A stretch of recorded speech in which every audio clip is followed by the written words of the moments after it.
here we are at the beginning of a new week, and it is Monday, the 7th of December.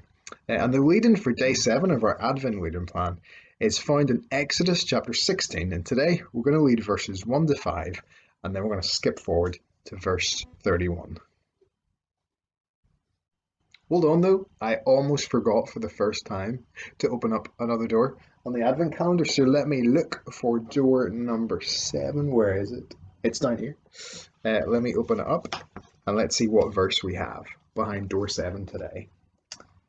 So this time we have a C, and we're in Matthew chapter 1 verse 20. It says this: "Don't be afraid to take Mary as your wife.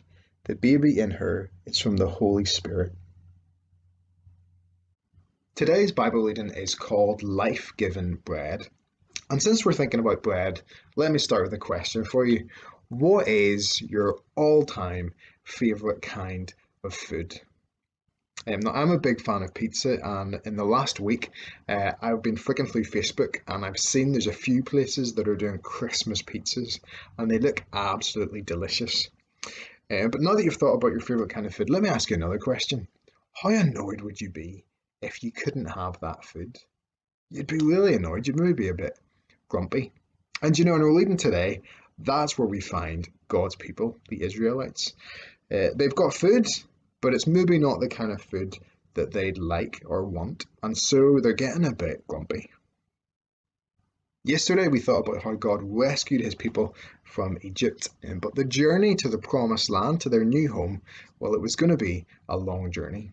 And as they wandered in the desert, well, God had to provide them with food. And the food that he gave them was called manna. They got it every day, and it was supposed to point them forward to Jesus. It was supposed to help them see what Jesus would do for them. Jesus is the one who could fulfill their hunger so that they would never be hungry again. But they weren't thinking like that.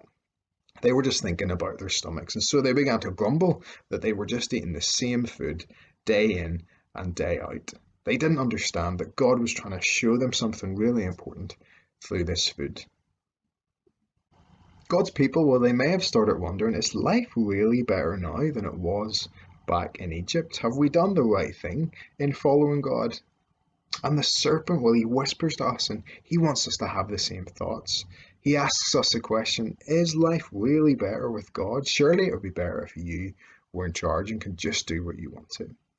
But the Bible again makes it clear to us that if we want life at its very best, well, we can only find it in one place, and that is in following and trusting Jesus.